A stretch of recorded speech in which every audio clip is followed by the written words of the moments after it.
পূর্ব নির্ধারিত সিদ্ধান্ত অনুযায়ী তেলিয়ামুড়াতে বৃহস্পতিবার নতুন কলেবরের সিডিপিও কার্যালয়ের আনুষ্ঠানিক উদ্বোধন পর্ব সম্পন্ন হয়। এই উদ্বোধন পর্বে প্রধান অতিথি হিসেবে উপস্থিত ছিলেন ত্রিপুরা রাজ্য সমাজ কল্যাণ এবং সমাজ শিক্ষা দপ্তরের মন্ত্রী টিঙ্কু রায়, ছিলেন স্থানীয় বিধায়িকা তথা ত্রিপুরা সরকারের মুখ্য সচেতক কল্যাণী সাহা রায়, তেলিয়ামুড়া পৌর পরিষদের চেয়ারম্যান রূপক সরকার। এদিকে তেলিয়ামুড়া আজকের এই অনুষ্ঠানে বিভিন্ন স্তরের সাধারণ মানুষ থেকে শুরু করে বিভিন্ন দপ্তরের কর্মীদের উপস্থিতি এবং স্বতঃস্ফূর্ততা ছিল চোখে পড়ার মতো। শিশু জন্ম হলো ওই দিন থেকে আমাদের অঙ্গনওয়াড়ি দিদি যারা রয়েছেন তাদের কাজ শুরু হয়ে যায় আইসিডিএস প্রকল্পের মাধ্যমে। তখন শুরু হয় তাদেরকে চাইল্ড ওয়েলফেয়ার কমিটি দ্বারা সেই শিশুরা যেন কোনো অবস্থাতে নির্যাতিত না হয়, বা আমাদের যারা রয়েছেন তাদেরকে টিকাকরণ, তাদেরকে স্বাস্থ্য পরীক্ষা করা, পরিপূরক আহার দেওয়া, এগুলো যেমন আমরা করি।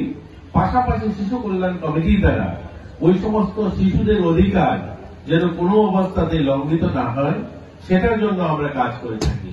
জুভেনাইল জাস্টিস বোর্ড, শিশু হোম, দত্তক বা adoption, sponsorship, foster care, juvenile justice fund, Tripura commission for child protection rights, আমরা বাল্য বিবাহ, বেটি বাঁচাও বেটি পড়াও, এই যতগুলো নাম বললাম, এই প্রত্যেকটা স্কিমের নিজেদের একটা বৈশিষ্ট্য রয়েছে, নিজেদের একটা কাজ করার ধরন রয়েছে।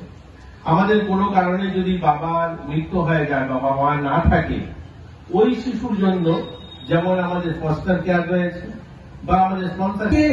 একটু আগে যেটা জানলাম যে আমাদের এই প্রজেক্টের যেটা কস্ট ছিল, যেটা মূল্য ছিল, সেটা প্রায় 50 লক্ষ টাকা। আমাকে সবচেয়ে বেশি যেটা আনন্দ দিয়েছে যে অতি অল্প সময়ের মধ্যে আমাদের এক্সিকিউটিভ ইঞ্জিনিয়ার আরডি এবং যে এজেন্সি কাজ করেছে অত্যন্ত দ্রুততার সঙ্গে 15 এপ্রিল থেকে 26 ডিসেম্বর অর্থাৎ 8 মাসের সময়ের মধ্যে একটা বিল্ডিং এর কাজ তারা সমাপ্ত করেছে।